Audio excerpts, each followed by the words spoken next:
जय श्री गणेश। नमस्कार। मैं आचार्य संजय द्विवेदी। मेरे समस्त प्रबुद्ध दर्शकों का मेरे चैनल पर हार्दिक स्वागत है। प्रिय दर्शकों, आज मैं धनु राशि का नवंबर माह का मासिक राशिफल लेकर आपके सम्मुख उपस्थित हूँ। नवंबर माह में जो ग्रहों की स्थितियां तथा जो ग्रहों के परिवर्तन होंगे वो इस माह में आपको किस प्रकार का लाभ देने जा रहे हैं, किन भाव में वृद्धि होगी, इस समय में आपका स्वास्थ्य कैसा रहेगा, ज्ञान का शिक्षा का भाव कैसा रहने वाला है, वैवाहिक तथा संतान पक्ष कितना बलवान रहेगा, कार्यक्षेत्र में कितनी प्रगति करेंगे, कार्यक्षेत्र से कितना धन का लाभ लेंगे, इनकम में कितनी वृद्धि होगी, भाग्य का कितना साथ मिलेगा। इसी प्रकार से यदि कहीं पर कोई समस्या है तो उसका क्या निराकरण है, संपूर्ण विश्लेषण मैं पूर्ण तर्क के साथ करने जा रहा हूं। प्रिय दर्शकों, इस राशिफल को आप अपने लग्न तथा राशि दोनों के अनुसार देख सकते हैं। अर्थात यदि आपकी धनु राशि है अथवा धनु लग्न है तो ये राशिफल आपको अवश्य देखना चाहिए। धनु राशि गुरुदेव बृहस्पति की राशि है। वर्तमान समय में गुरुदेव बृहस्पति का गोचर शुक्राचार्य की वृषभ राशि में चल रहा है। 1 नवंबर को जो ग्रहों की स्थितियां होंगी वो इस प्रकार हैं। धनु राशि के लिए आपके तृतीय भाव में शनिदेव का गोचर चल रहा, जो वर्तमान समय में वक्री है, परंतु इसी माह में ये मार्गी होंगे। आपके चतुर्थ भाव में राहु का गोचर होगा। आपके षष्ठम भाव में स्वयं गुरुदेव बृहस्पति होंगे। आपके अष्टम भाव में मंगल का गोचर चल रहा होगा। आपके लिए दसम भाव में केतु होंगे। लाभ भाव में सूर्यदेव का गोचर चल रहा, परंतु ये अपनी नीच राशि में है। तथा द्वादश भाव में बुध तथा शुक्राचार्य का एक महायोग बना हुआ है। इस माह का पहला परिवर्तन शुक्राचार्य का, जब शुक्राचार्य राशि परिवर्तन करके गुरुदेव बृहस्पति की धनु राशि में प्रवेश करेंगे, अर्थात लग्न में इनका प्रवेश होगा। 15 नवंबर को शनिदेव मार्गी हो जाएंगे। 16 नवंबर को सूर्यदेव का राशि परिवर्तन आपके एकादश भाव से तथा नीच राशि से द्वादश भाव में हो जाएगा, जहाँ पर बुध और सूर्य का एक महासंयोग बनने वाला है। इसी प्रकार से इस माह में 26 नवंबर को बुध वक्री अवस्था में आ जाए। अब प्रारंभ से यदि देखें तो लग्नेश का गोचर आपके षष्ठम भाव में है।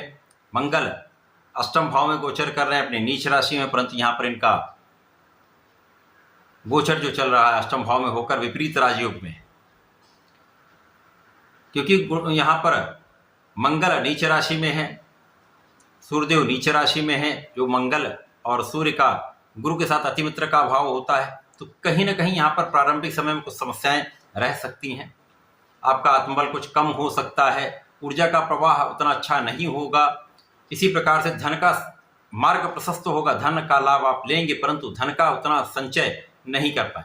तो धन को बचाने के लिए आपको प्रयास करना पड़ेगा। इसी प्रकार से परिवार के बीच में आपकी वाणी के कारण, आपके क्रोध के कारण कुछ समस्याएं आ सकती हैं। इसी क्रम में यदि हम देखें तो पारिवारिक संपत्ति के भाव में भी कहीं ना कहीं समस्या का योग दिखता है।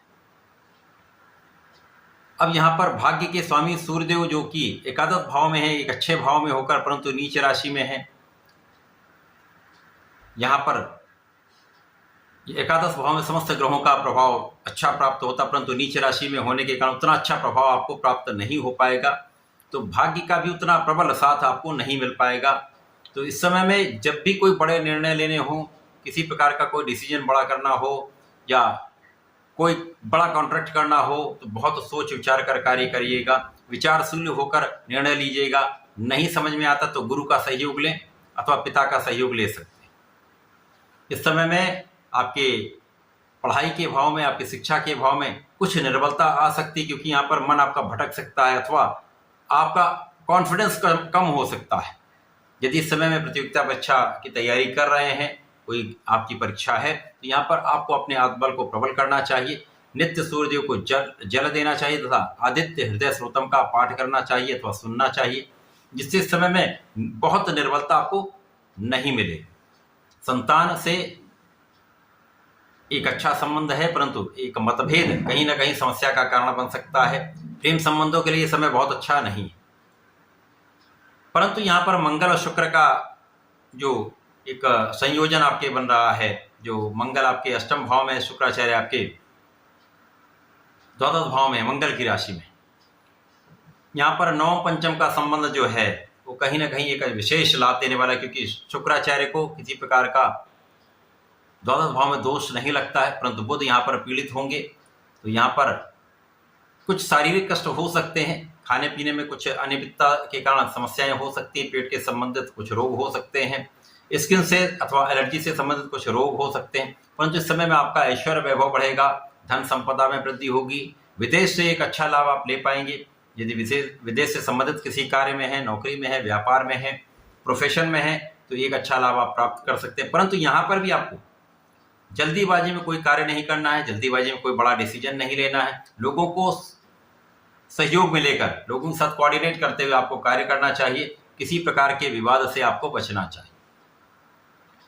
यहाँ पर आप अपने ऋण से मुक्त हो सकते हैं। ऋण का प्रयास यदि कर रहे हैं तो ऋण आपको प्राप्त हो सकता है।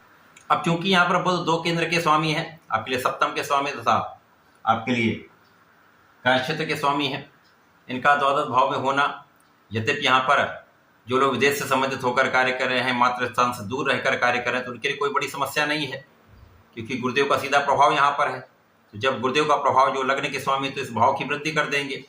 परंतु कोई ना कोई यहाँ पर अवरोध अथवा कोई भी कार्य जो होता है वो थोड़ा डिले होकर होता है, कार्य में देरी हो जाती है, जिसके कारण उतना लाभ आप प्राप्त नहीं कर पाते।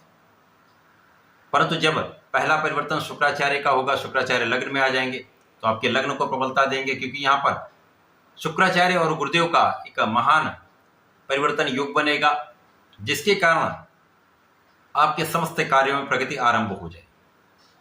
धन का विशेष आगमन होगा, क्योंकि लाभ के स्वामी शुक्राचार्य हैं और शुक्राचार्य की राशि में गुरुदेव बृहस्पति है। गुरुदेव बृहस्पति की राशि में शुक्राचार्य लग्न में होंगे, तो आपके अंदर विवेक भी होगा, धैर्य भी होगा, आप बहुत प्रभावी भी होंगे, आपका आकर्षण बढ़ेगा, आपके सौंदर्य में वृद्धि होगी। परंतु यहाँ पर मन का भटकाव उतना नहीं होगा, यद्यपि यहाँ पर मन भ्रमित हो सकता है, परंतु यहाँ पर गुरु का प्रभाव होने के कारण आप धैर्यवान रहेंगे, विवेकी रहने वाले, तो समय का संपूर्ण लाभ आप प्राप्त करने वाले।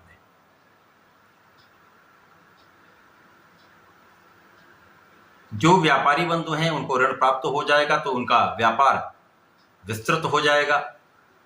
यदि आप किसी नए कार्यक्षेत्र में जाना चाहते हैं तो अवसर प्राप्त हो सकते हैं। जो लोग नौकरी के लिए प्रयासरत हैं उनके लिए अवसरों की वृद्धि हो जाएगी, नई अपॉर्चुनिटी आपको मिल सकती है, आपका कार्य बन सकता है। जब 15 नवंबर को शनिदेव मार्गी होंगे, शनिदेव चूंकि यहाँ पर आपके तृतीय भाव में गोचर कर रहे हैं, अब चतुर्थ भाव की ओर इनका मूवमेंट हो जाएगा, जो कि गुरुदेव की ही राशि है, जिसके कारण 3 भाव में वृद्धि होने वाली है। आपका धन भाव भी प्रबल होगा, धन का आगमन विशेष रूप से बढ़ने वाला है, आपके परिश्रम से आपको संपूर्ण लाभ मिलेगा, छोटे भाई बहनों का संपूर्ण सहयोग मिलेगा, तथा इस समय में शनि का प्रभाव निश्चित रूप से आपके भाग्य को बढ़ाने वाला, तो भाग्य का साथ आपको मिलने लगेगा। जब भाग्य का साथ मिलने लगेगा तो कार्यक्षेत्र में भी आपको विशिष्टता प्राप्ति होगी, जो अवरुद्ध कार्य हैं वो भी बन जाएंगे, जिन कार्यों में आपने संपूर्ण परिश्रम लगा दिया है फिर भी नहीं हो पा रहे थे, उन कार्यों में भी प्रगति होना प्रारंभ हो जाए। जब सूर्यदेव नीच राशि से निकलकर 16 नवंबर को आपके द्वादश भाव में जाएंगे, यद्यपि सूर्य को कोई तरह का दोष नहीं लगता है, यहाँ पर जाकर बुध के साथ इनका युति प्रभाव आरंभ होगा। यहाँ पर निश्चित रूप से आपके समस्त शत्रुओं का विनाश होगा, कानूनी समस्याओं में आपकी विजय होगी, ऋण से आप मुक्त होंगे, शत्रुओं का पराभव होगा, तथा इस समय में नए कार्यक्षेत्र की योजना बन सकती है। नए कार्यक्षेत्र में आपके जाने का एक मार्ग प्रशस्त हो सकता है। भाग्य का यहाँ पर साथ मिलेगा और यहाँ पर आपके कार्य बनने प्रारंभ हो जाएंगे, क्योंकि अब ये भी नीच राशि से भाग्य के स्वामी निकल चुके हैं। जब 26 नवंबर को बुध वक्री हो जाएंगे तो सूर्य बुध का बुधादित्य योग आपके 12वें भाव में बन रहा है, यद्यपि 12वें भाव में बहुत बड़ा राजयोग का लाभ नहीं मिलता है, परंतु सूर्य यहाँ पर निर्बल नहीं होंगे क्योंकि मित्र की राशि में है। इसलिए जो लोग विदेश से संबंधित होकर कार्य कर रहे हैं, घर से दूर रहकर कार्य करते हैं, विदेश से संबंधित होकर कार्य कर विदेश सेवाओं में हैं, उनके लिए बड़े अवसर है। निश्चित रूप से यहाँ प्रगति का अवसर मिलेगा, नई अपॉर्चुनिटीज आपके लिए पास आ सकती हैं, आपको अवसर मिलेगा, आपको धन का लाभ मिलेगा, आपको मान सम्मान का समस्त लाभ आपको प्राप्त होने वाला है। तो ये माह धनु राशि के लिए मिला जुला है, कुछ अच्छे लाभ भी मिलने वाले हैं, कहीं कुछ समस्याएं भी रहेंगी।